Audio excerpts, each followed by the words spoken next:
السلام علیکم ورحمۃ اللہ وبرکاتہ۔ بسم اللہ الرحمن الرحیم، الحمد للہ رب العالمین، والعاقبۃ للمتقین، والصلاة والسلام علی اشرف الانبیاء والمرسلین، نبینا محمد وعلی آلہ واصحابہ اجمعین، ومن تبعهم بإحسان إلى يوم الدین، اما بعد۔ اسٹیج پر تشریف فرما علماء کرام، ذمہ داران مدرسہ، محترمہ طالبات اور آئے ہوئے مہمان اسلامی ماں اور بہنوں، سب سے پہلے میں شکریہ ادا کروں گا اس ادارے کے ذمہ داران کا، جنہوں نے مجھے یہ عزت بخشی کہ آج کے اس پروگرام کی صدارت مجھے سونپی گئی۔ اللہ تعالیٰ آپ کو اس کا بہترین بدلہ عطا فرمائے اور میری زبان سے کچھ ایسی باتیں نکلوائے جس سے سامعین کا اور طالبات کا کوئی فائدہ ہو۔ میں آج کے اس خطبہ صدارت میں ان طالبات سے خطاب کرنا چاہتا ہوں جو مدرسے میں پڑھ رہی ہیں یا جو اپنا 2 سالہ کورس مکمل کیا ہے۔ اللہ کے رسول صلی اللہ علیہ وسلم سے ایک حدیث منسوب کی جاتی ہے، طلب العلم فریضۃ علی کل مسلم۔ اگرچہ کہ اس حدیث کے بارے میں محدثین کلام کہتے ہیں کہ اس میں ضعف ہے،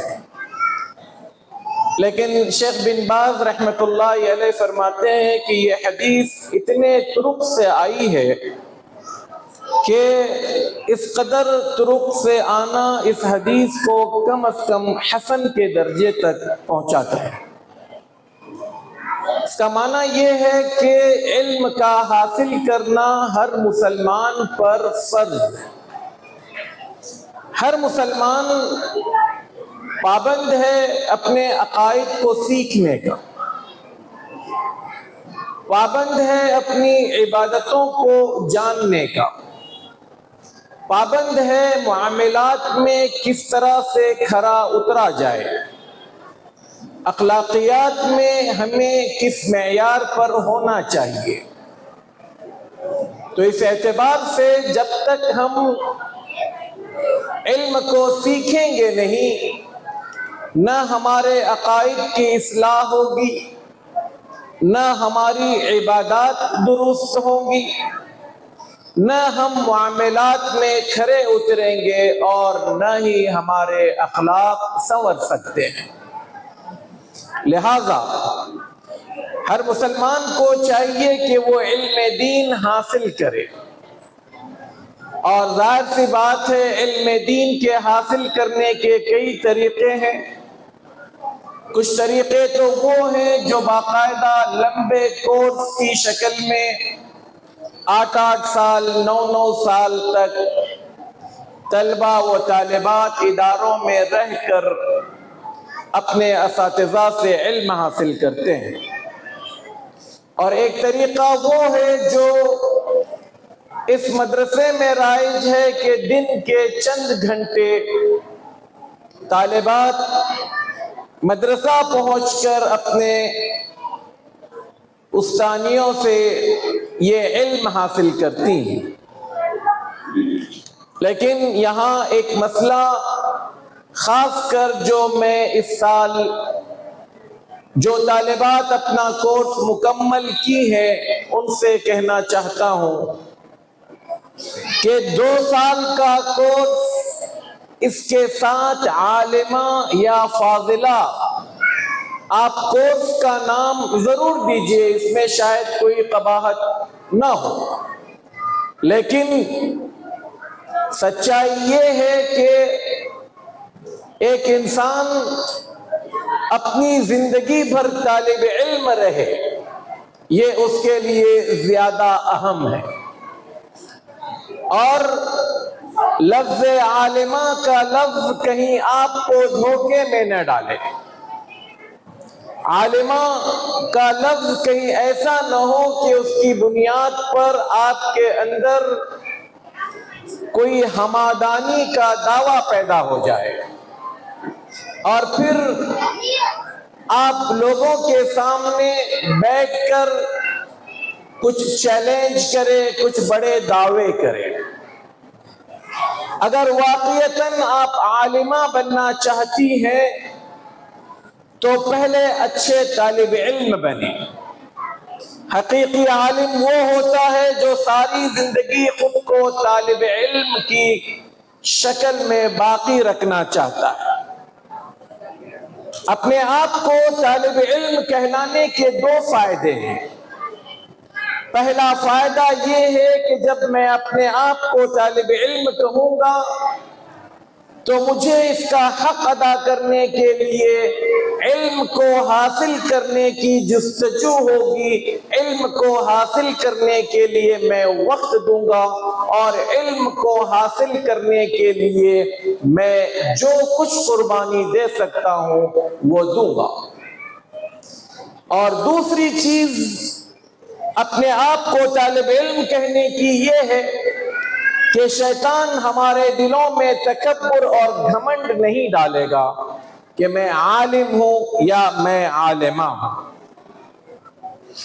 طالب علم بننے کا مطلب یہ ہوتا ہے دنیا کے ہر ہنر، دنیا کی ہر فیلڈ، دنیا کے ہر کالج اور یونیورسٹی کے طالب علم کو، ہر ادارے، ہر مرکز اور ہر فرد کو راحت اور فراغت ملتی ہے، لیکن علم کا طالب علم، علم دین کا طالب علم وہ ہوتا ہے جس کے نام آرام اور راحت نام کی کوئی چیز نہیں ہوتی۔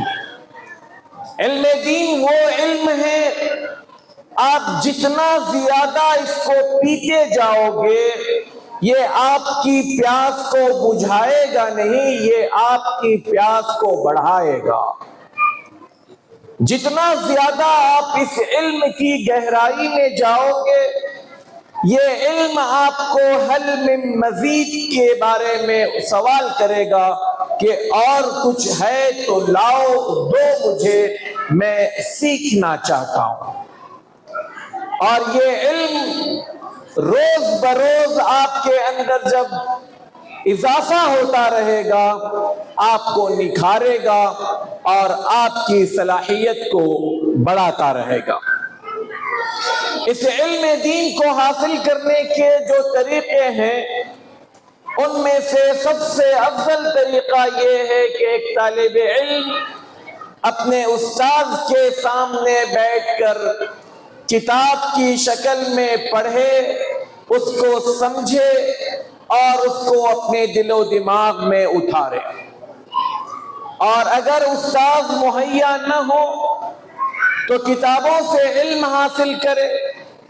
جو چیزیں آسان ہیں وہ تو ٹھیک ہیں، اگر کوئی اشکال پیدا ہوتا ہے، کوئی چیز سمجھ میں نہیں آتی ہے تو طالب علم کی ذمہ داری یہ ہے کہ وہ علماء سے رجوع کریں، اپنے اساتذہ سے پوچھیں، جو چیز سمجھ میں نہیں آئی ہے اس کو سمجھنے کی کوشش کریں۔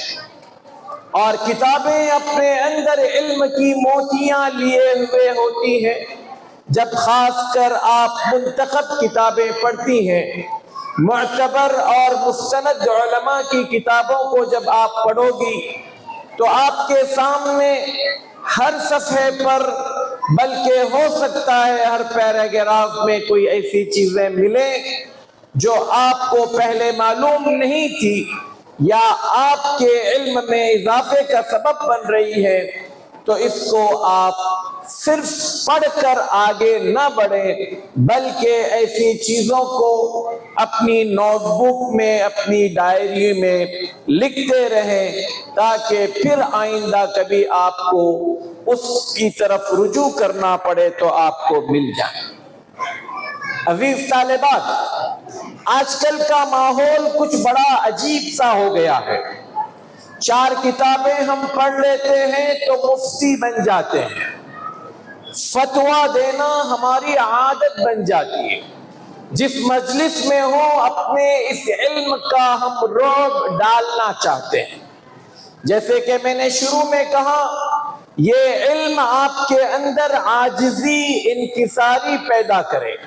یہ علم اگر آپ کو گھمنڈ کی طرف لے جا رہا ہے تو آپ یقین کیجئے آپ نے اس علم کو پہچانا نہیں۔ گھمنڈ یہ شیطان کی طرف سے ہے، اور سب سے پہلے گھمنڈ کا دعویٰ کرنے والا ابلیس تھا۔ لہذا اگر آپ نے کچھ پڑھا ہے اور کسی جگہ پر آپ اس بارے میں کچھ کہنا چاہتی ہیں تو بجائے اس کے کہ آپ اپنی بات کریں، آپ علماء کے اقوال کو نقل کریں۔ بڑے علماء کے اقوال کو پڑھیں، سمجھیں، خاص کر وہ علماء جو اپنی ہر بات میں قرآن یا حدیث سے دلیل رکھتے ہیں، جن کی باتیں معتبر اور مستند ہیں، جو اپنی نفسانی خواہشات سے کچھ نہیں کہتے، بلکہ جب بھی بات کرتے ہیں تو وہ قال اللہ، قال الرسول یا قال الصحابہ کی بنیاد پر بات کرتے ہیں۔ لہٰذا جب آپ یہاں سے پڑھنے کے بعد باہر کی دنیا میں قدم رکھو تو سب سے پہلے اپنے آپ کو اس بات کے لیے آمادہ کرو کہ آپ ابھی سیکھ رہی ہیں، آپ طالبہ ہیں، لیکن جس جگہ آپ کو بولنے کی ضرورت پڑے تب تک زبان نہ کھولیں، تب تک کہ آپ کو یقین نہ ہو، تب تک کہ آپ کے پاس دلیل نہ ہو، جب تک کہ آپ کے پاس اس حوالے سے آپ کا حافظہ ساتھ نہ دے رہا ہو۔ میں یہاں پر 2 باتیں نقل کرنا چاہوں گا جو آپ کو شاید میں ان 2 باتوں سے اپنی بات کو سمجھا سکوں۔ حضرت ابوبکر صدیق رضی اللہ تعالی عنہ سے کسی نے پوچھا، اے امیر المؤمنین، وفاکہۃ و ابا، یہ لفظ ابا کا معنی کیا ہے؟ امیر المؤمنین ابو بکر صدیق رضی اللہ تعالی عنہ نے فرمایا کہ مجھے نہیں پتا۔ بندے نے کہا، امیر المؤمنین، اگر آپ کو نہیں پتا تو پھر کس کو پتا؟ آپ اندازے سے کہہ دیجئے، آپ اپنے طور پر کہہ دیجئے، اس کا معنی تو کچھ آسان ہی ہوگا۔ اور حقیقت یہ ہے کہ اس کا معنی واقعی میں بڑا آسان ہے۔ کسی انسان کے سامنے بات تھوڑا سا کھول کر رکھ دیں تو شاید ہمارا 7 8 سال 10 سال کا بھی بچہ بتا سکتا ہے کہ وفاکہۃ و ابا متاعا لکم ولانعامکم میں لفظ ابا کا معنی کیا ہو سکتا ہے۔ لیکن ابو بکر رضی اللہ تعالی عنہ اس سوال کرنے والے پر غصہ ہوئے اور ایک تاریخی جملہ انہوں نے کہا۔ اس تاریخی جملے کو آپ اپنے دل و دماغ میں محفوظ کر لیں۔ حضرت ابو بکر صدیق رضی اللہ تعالی عنہ نے فرمایا، ای سماء تظلنی و ای ارض تقلنی اذا قلت فی کتاب اللہ ما لا اعلم۔ کون سا آسمان مجھے سایہ دے گا اور کون سی زمین یا کون سی دھرتی میرا بوجھ برداشت کرے گی اگر میں اللہ کے کلام میں، اللہ کی کتاب میں کوئی ایسی بات کہہ دوں جس کو میں نہیں جانتا۔ دیکھا آپ نے، ابو بکر صدیق رضی اللہ تعالی عنہ قرآن مجید کے ایک لفظ کے حوالے سے بات کا جواب دینے میں اس قدر محتاط ہیں، اس قدر اپنے آپ کو بچائے ہوئے ہیں اور اپنے من مانی انداز میں یا اندازے سے اس کا کوئی جواب دینا نہیں چاہتے۔ دوسری بات جو میں آپ سے کہنا چاہتا ہوں وہ ہے امام مالک رحمت اللہ علیہ کے بارے میں۔ تاریخ کی کتابوں میں ہے امام دار الہجرہ امام مالک ابن انس رضی اللہ تعالیٰ عنہ کے پاس ایک شخص دور دراز علاقے سے آتا ہے، تقریباً 40 سوالات کی ایک فہرست اس بندے کے پاس ہے۔ ایک ایک سوال امام مالک سے پوچھتا ہے تو امام مالک کہتے ہیں لا ادری لا ادری لا علم، مجھے نہیں معلوم، مجھے نہیں معلوم، میرے علم میں نہیں ہے۔ اس بندے نے کہا حضرت آپ امام دار الہجرہ مدینے کے بارے میں وقت کے خلیفہ نے کہا تھا لا یفتی فی المدینہ الا مالک، مدینے میں سوائے مالک کے کوئی فتویٰ نہ دے۔ وہ جلیل القدر امام جن کی کتاب الموطا کے بارے میں منصور نے کہا تھا کہ میں اپنی خلافت میں اس کو دستور کے طور پر نافذ کرنا چاہتا ہوں، لیکن امام مالک کا حال یہ ہے کہ 40 سوالات ان سے پوچھے جاتے ہیں، کم و بیش 30-35 سوالات کے جوابات میں وہ کہتے ہیں کہ مجھے نہیں معلوم۔ اور اس بندے نے جب یہ کہا کہ میں اپنی قوم سے کیا کہوں، سافرت البلدان الیک، میں کئی ملکوں کا سفر کر کر تم تک پہنچا ہوں اور تمہارے پاس کیا میں نہیں معلوم کرنے کے لیے آیا تھا؟ امام مالک رحمت اللہ علیہ نے کہا کہ اپنی قوم سے جا کر کہو کہ امام مالک کہتا ہے کہ امام مالک کو اس فتوے کا یا اس سوال کا جواب نہیں معلوم۔ اپنے اندر یہ ہمت، یہ جرأت، یہ جسارت پیدا کر لو، جو چیز آپ کو نہیں پتا اس کے بارے میں کہہ دو کہ مجھے نہیں پتا۔ یہ اللہ کا دین ہے، یہ اللہ کے دین میں کسی کی کچھ من مانی نہیں چلتی۔ یہاں جو بھی بات کہی جائے گی دلیل و برہان کی بنیاد پر کہی جائے گی، اور اگر معلوم نہ ہو تو اس کا آسان جواب یہ ہے کہ یہ کہہ دیا جائے کہ مجھے نہیں معلوم۔ بعض اوقات جو طالبات ہوتی ہیں یا جو طالب علم ہوتے ہیں وہ ایک اچھی نیت سے سامنے والے کو جواب دے دیتے ہیں۔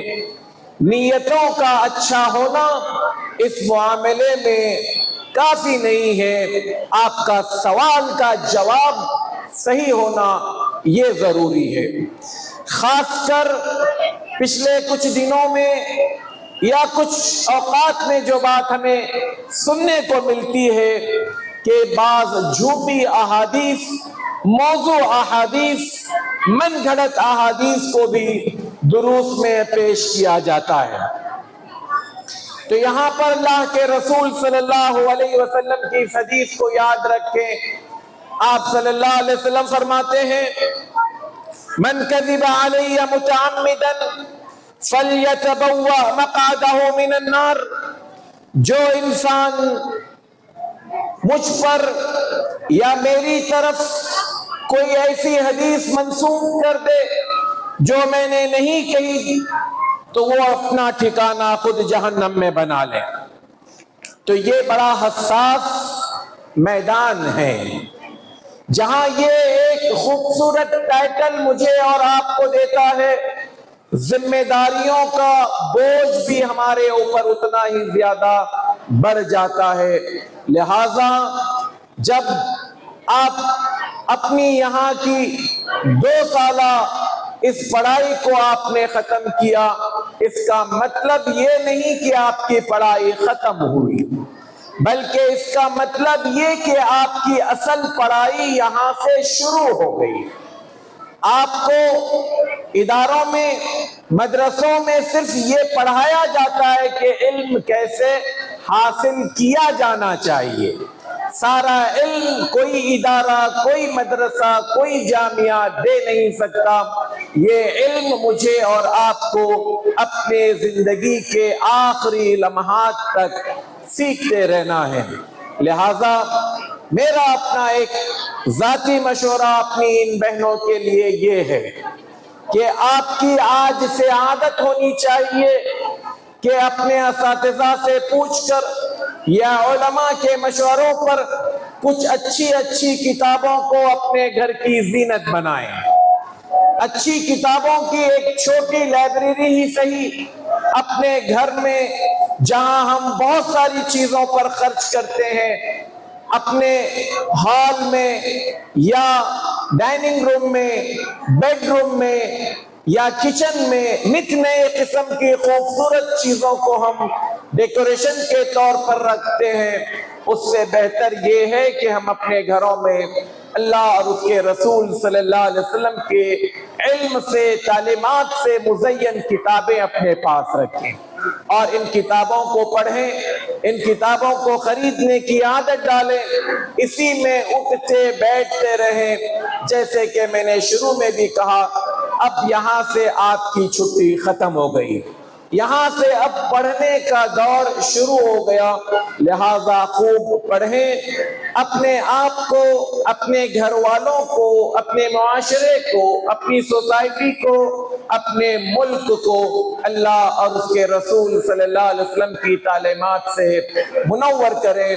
اور پھر اس راہ میں ایک اور بڑا مسئلہ یہ ہے کہ دشواریاں بہت ہیں، لوگ تانے دیں گے، لوگ جملے کسیں گے، لوگ باتیں بنائیں گے، اس کی پرواہ مت کیجئے، آپ اپنے کام کو اللہ کے لیے خاص کیجئے۔ اگر یہ دنیا ہمارے علم کی قدر نہ کرتی ہو تو نہ کرے، اگر واقعتاً میں ایک اچھا طالب علم ہوں تو اللہ تبارک و تعالیٰ کے یہاں ہمارے علم کی، ہمارے اپنے آپ کی ایک قدر ہوگی۔ اللہ تبارک و تعالیٰ سے دعا کرتا ہوں سب سے پہلے اپنی ان بہنوں کے لیے جو اپنا کورس مکمل کی ہے، اللہ تعالیٰ آپ کو اپنی آئندہ کی زندگیوں میں خوب سے خوب علم حاصل کرنے کی توفیق عطا فرمائے۔ اللہ تعالیٰ آپ کو خود اس سے، آپ کے گھر والوں کو اور آپ کے معاشرے کو اس سے فائدہ پہنچائے، اور آئندہ کی زندگیوں میں آپ اس علم کے ساتھ اپنا تعلق جوڑے رکھیں۔ اور جو لوگ باہر سے آئے ہوئے مہمان ہیں، میں ان سے بھی یہ کہوں گا کہ اس طرح کے کورس میں حصہ لیتے ہوئے اپنی بچیوں کو علم دین سے آراستہ کیجئے۔ آج کا یہ دور سب سے زیادہ اس بات کا متقاضی ہے، سب سے زیادہ اس کی ضرورت ہے کہ ہمارے معاشرے کی اسلامی مائیں، بہنیں، بیٹیاں اسلامی تعلیمات سے آراستہ ہوں، اور اگر یہ علم ہمارے پاس ہوگا تو یقیناً ہماری نسلیں اس حوالے سے بڑی کامیاب، آئندہ کے حوالے سے ہم بے فکر ہو سکتے ہیں۔ آنے والے دن، آنے والے حالات نہ جانے کیسے کچھ ہوں گے، اس کے لیے ہمارے پاس سب سے بہترین چیز علم دین ہے۔ اسی علم دین کی بنیاد پر ہم آنے والے فتنوں کو دبا سکتے ہیں، آنے والے فتنوں کو کچل سکتے ہیں، اٹھنے والے فتنوں کا گلا گھونٹ سکتے ہیں۔ اور اگر ہمارے پاس یہ علم نہیں ہوگا، خاص کر ہماری بیٹیوں، ہماری بہنوں کے پاس، تو اللہ کے رسول صلی اللہ علیہ وسلم فرماتے ہیں کہ دجال کے فتنے کا سب سے زیادہ شکار ہونے والی ہماری خواتین ہوں گی۔ اس کی وجہ یہ ہے کہ علم کا فقدان ہوگا۔ لہذا میں اور آپ اس بات کی فکر کریں کہ ہمارے گھروں میں یہ علم دین جاگتا رہے، جو ہماری حفاظت کرنے والا ہے اور جو ہمارے ایمان کا، ہمارے عقیدے کا اور ہماری جملہ تمام تر عبادتوں کا ضامن ہے۔ اللہ تبارک و تعالی مجھے اور آپ کو کہنے اور سننے سے زیادہ عمل کی توفیق عطا فرمائے، آمین۔ وآخر الدعوانا ان الحمدللہ رب العالمین۔ السلام علیکم ورحمۃ اللہ وبرکاتہ۔